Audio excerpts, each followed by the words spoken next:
receiver just hammers it for the line. Luke White, you've never seen somebody run this fast in your life. Gets the pass away. It's Champagne Rugby. The dive, the bomb, the try. Hello rugby fans, the wait is finally over. I'm Dallen Stanford and welcome to the first edition of Raptors Weekly for the 2020 season. In this episode, we'll hear directly from the team's leaders, get you acquainted with some of the new faces on the squad, have a little question and answer fun, and look ahead to the Week 1 clash with Houston. Let's begin with Colorado's new head coach, Peter Borlase.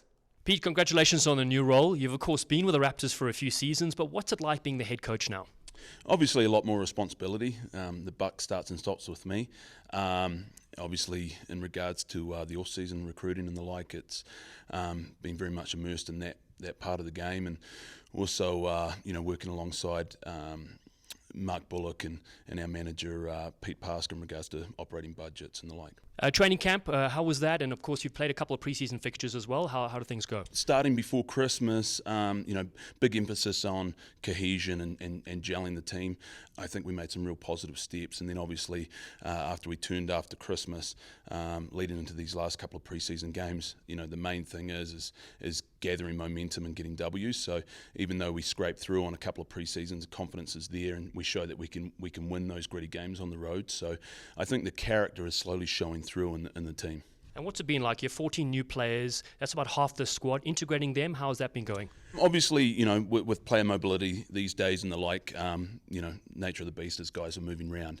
The big thing is getting them in the environment, getting them bought into the system. Obviously, the foreign players coming from out of the country, being on calls with them and sort of prepping them what's ahead of them, both in the facility and what to expect and living day to day. And what specific areas have you looked at last year's season to evaluate to focus on this year? Well, I mean, obviously, as you mentioned, with the turnover in personnel, it's a different season. So pretty much what we did is over the off season, Luke Gross, Steve Brett and myself got together and collaborated around sort of the way we want to play. I guess February 8th will show that. And ultimately through the pre-season, we tried to up-tempo things, have guys in positions where they can express themselves on the field, and also giving them plays and systems where they can do that. Again, it'll be work in progress. So we'll see February 8th how we get on. Next up, we spoke with Captain Fantastic Luke White about his thoughts on the 2020 Raptors, plus put him in the hot seat for some rapid-fire Q&A.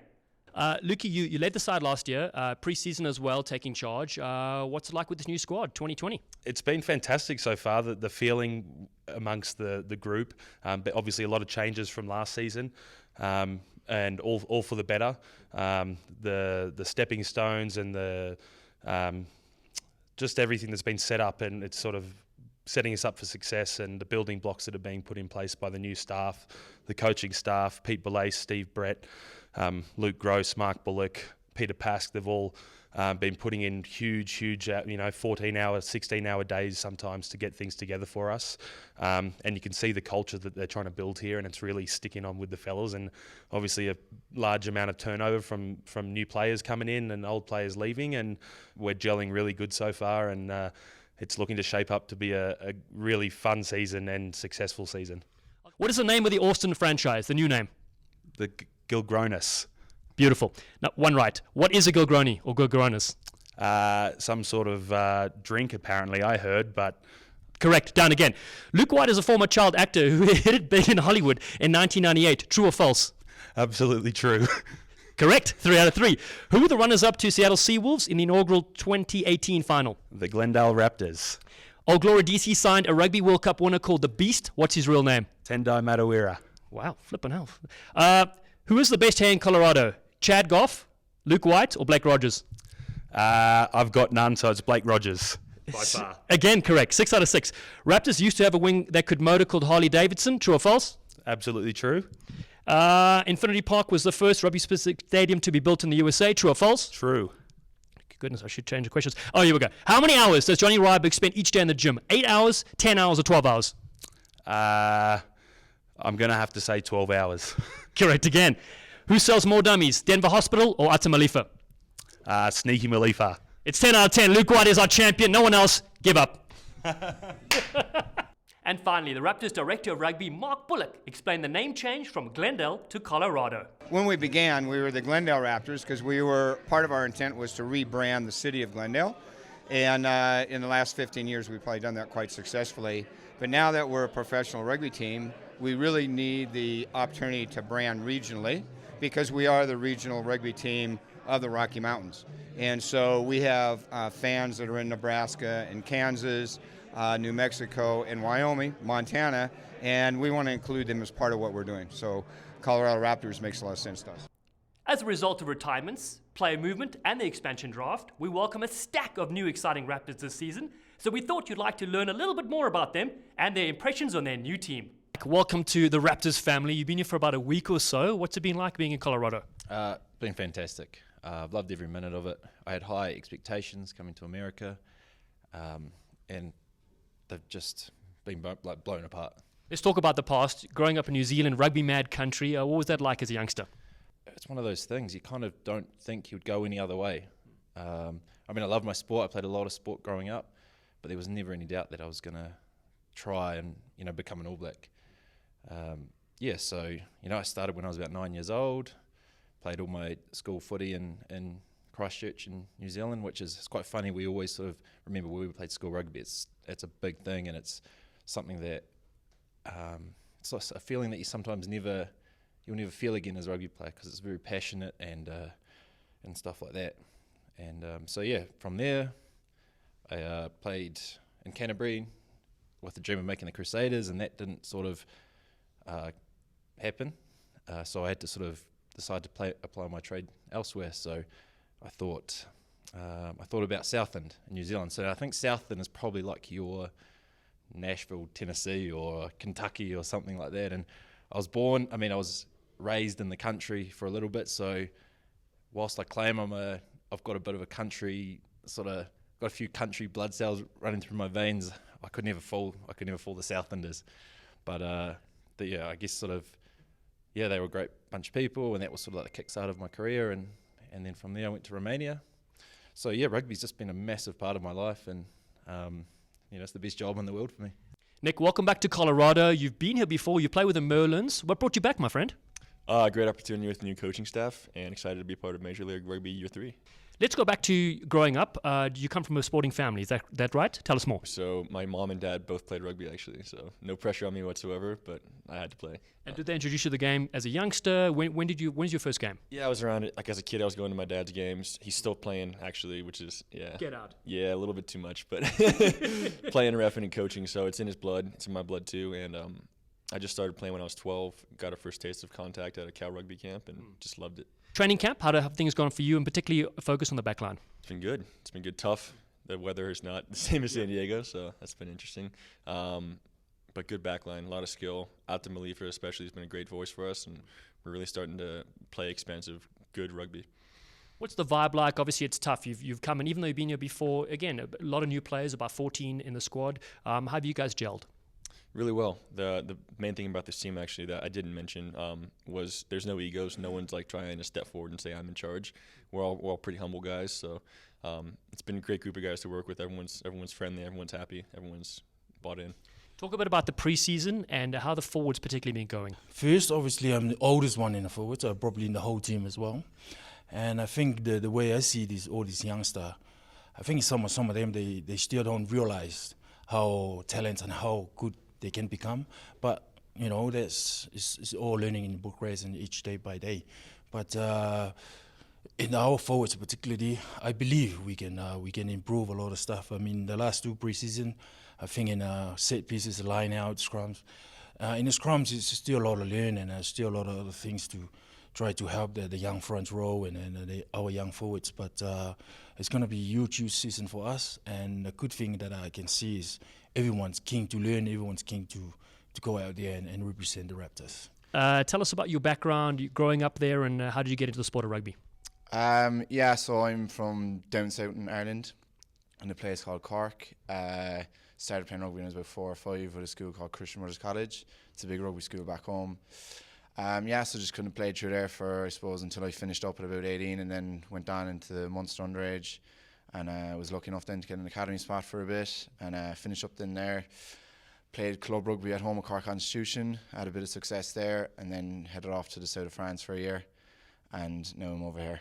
What enticed you about the Raptors particularly and Major League Rugby to get you signed here? I suppose it was put to me back in, I think, March or something, that there might be an opportunity over here, and I've always wanted to live in America, so it was kind of tied in well together. And I kind of asked, I had a few buddies playing with a couple of other teams. I asked them about the place, and when they came down, and I heard nothing but good things. So I suppose that's always a massive positive when you're trying to make a big decision to move away from home. So everything was good. Facilities are brilliant, coaching's brilliant. All the lads, it's a great bunch there. So no complaints so far. So yeah, so far so good. Yeah, let's talk about the team, the culture that's been developing. Obviously, a new head coach, but Pete has been around here in the past. How's it been for you?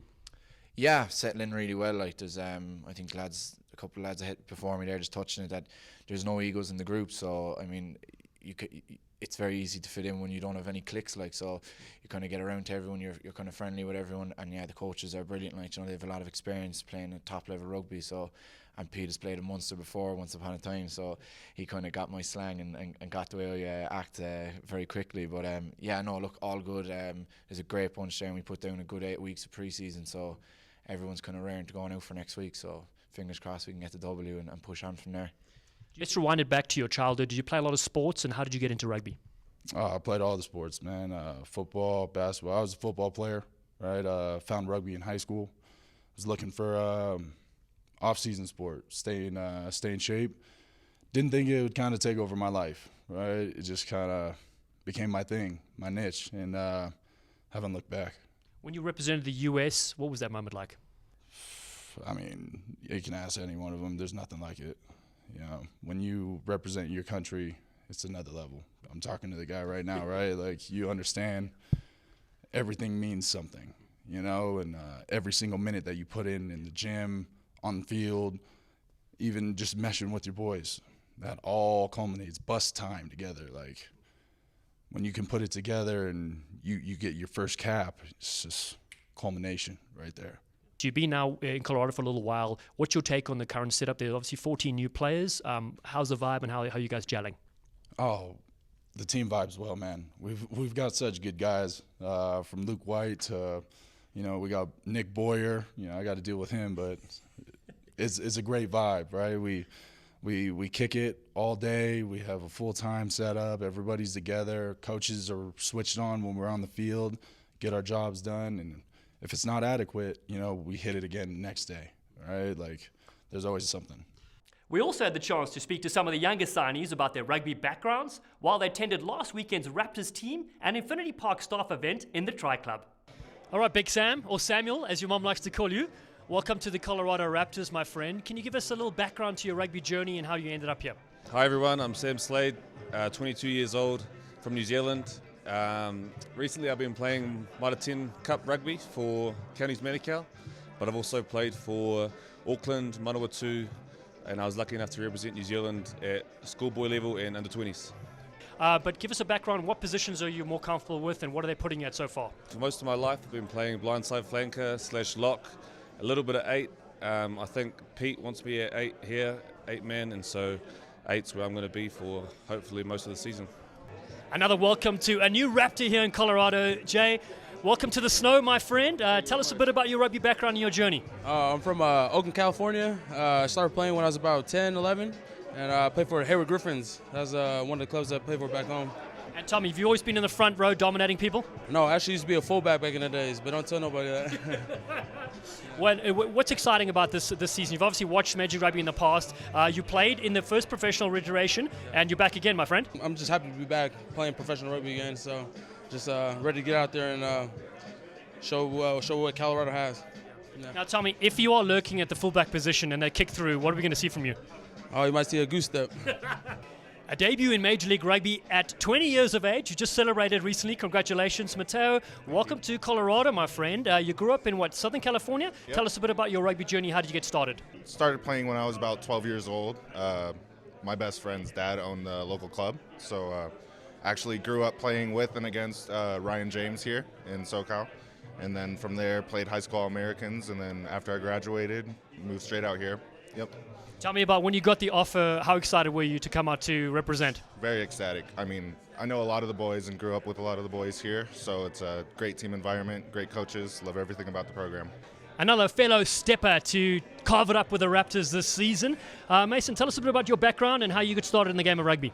Well, it started many years ago. I started playing when I was about 4, back in Hawke's Bay, New Zealand, and I suppose ever since then, I think, wouldn't know how many years, but yeah, and it's led me all the way to America. So yeah, it's been a pretty cool journey, and I'm looking forward to some cool opportunities ahead. And tell me about how is Major League Rugby perceived in New Zealand and other countries? I know a lot of people are tuning in. Did you get a chance to see a bit of it? Yeah, I did, and I think it's because it's growing so fast and it's got a lot of people's attention, and obviously with a lot of New Zealanders coming over here after the Mitre 10 Cup, I think it just gives praise to the comp and how good it actually is. And like I said, it's still growing, but I know a lot of Kiwis that have come over and they said it's good rugby, so I'm really looking forward to it. Welcome to Colorado. How's your time been here so far? It's been great. Tough couple of months of pre-season, but absolutely really loved it.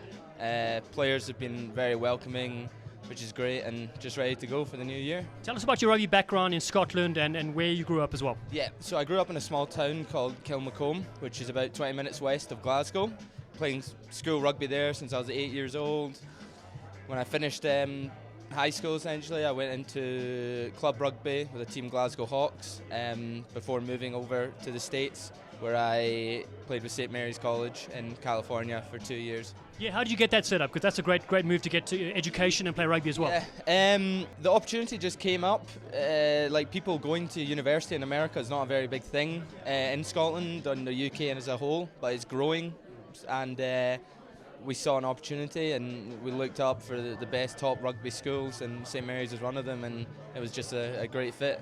Let's go back to your upbringing, where you grew up and how you started in the game of rugby. So, growing up in Samoa, really, I didn't really, everyone plays rugby in Samoa, so, all the cousins and that all kick the ball around, so I sort of got all your basic skills from that, and then moved to New Zealand when I was about 15, and then really just started playing properly when I was in college, and so yeah, it just really kicked off from there. And tell me, how did you get into the US? Have you been following Major League Rugby for the last few years? So last year I got injured. I did my knee, so I've been following the Major League Rugby, and then my agent actually approached me and said, would you be interested in coming over to the States and giving that a go? And because I was born in American Samoa, I've got an American passport, so I was quite lucky, and I made everything sort of all in place, and then just made the move and been enjoying it ever since, really. One of Colorado's opponents in the preseason was the Austin Herd, a team that has subsequently changed their name, so we decided to ask multiple Raptors about the new moniker. Ready, here we go. First one. What is the new name of the Austin franchise? It starts with G and it's got about 3 syllables in it. Correct. What is a Gilgroni? It's got to be a bull with long horns or something like that. What is the new name of the Austin franchise? Gilgronis. What is a Gilgroni? It's a longhorn. What is the new name of the Austin franchise? I have absolutely no idea. What were they called before they were changed? The Austin Herd? Correct, I'll give you that. What is a Gilgroni? No idea. What is the name of the new Austin franchise? Gilgronis. What is a Gilgroni? Not a clue. What is a Gilgroni? A Gilgroni, it's a drink from Texas. Brilliant, absolutely brilliant. What's a Gilgroni? It's a bevy. Yeah, you knew that one. Okay, good. With the Raptors season about to get underway, you'll need to stay fully updated on the team with these socials. Facebook and YouTube at Colorado Raptors, Instagram at Colorado Raptors Rugby, and Twitter at CO Raptors Rugby. The Raptors' first regular season opponent will be the Sabercats, and there's a lot of excitement about the matchup in Texas. Looking ahead to the opening game, you mentioned Houston, of course. You guys split 1-1 last year with them. There were some obviously issues in the game, particularly at scrum time. How are you looking to overcome that, and what do you think Houston will bring to the table? Well, I mean, Houston, a well coached side. Obviously, they've had some turnover there. Not knowing, Coach Healy myself, but Campbell Johnson's in there. Ashley Jones is training, so they've got quite a couple of guys that Steve and myself know, so they're going to be fit, they're going to be well drilled. And as you say, last year they did bring that physical set piece. I think the beauty of that is that we've got a couple of guys who were on the receiving end of that set piece, and they've taken the learnings, as well as we've got a fit Marco rejoining us, again Zach Talofo, experience up front, and again Chad Goff returning, who's had that season under his belt. So we know what they'll bring up front, and we're excited about that. We're going to embrace it, as well as playing that expansive game as well. The opening game against Houston, give us a bit of insight to that. We're shaping up nicely. The squad's coming together nicely, and it'll be a tough hit out at Aviva Stadium. We finished there last year. Our last game of the season was in Houston, and it didn't end well for us. So we've got something to sort of back up and to correct with that. And I'm sure the boys are all fired up, and the 14 new fellas we have are going to be fired up to help us achieve that win there at Aviva. We can't wait, buddy. Yeah. Thank you, Dallen. Thanks for having me. Let's talk about the opening game coming up against Houston. Set piece was an issue, particularly at scrum time, but now you're here. I don't know, because now I'm here, but we all it's not a big job, try to change things and there, but there's because the good thing that I see with these young blokes here, they all get to learn and they all buy into it, and we can improve a lot. And once they realize that how talented and how good they are, it's going to be really, really big. Well, we can't wait to see you in action. I know you must be hungry, so we'll let you go. Thank you very much. Thank you, my friend. Thank you, All the best for the season. Thank This weekend, the Colorado Raptors open their 2020 Major League Rugby campaign against the Houston SaberCats on Saturday, February 8th at 10 a.m. Mountain Time. To watch the match live, go to coloradoraptors.com and click on the link to our Ustream channel. These teams split their two meetings in 2019, with the Raptors winning at Infinity Park and the SaberCats taking the contest at Aviva Stadium. That's all for this installment of Raptors Weekly. Thanks for tuning in, and we'll see you next week with all the highlights from Houston, plus the long-awaited return of the Raptors Try of the Week and Dallen Explains.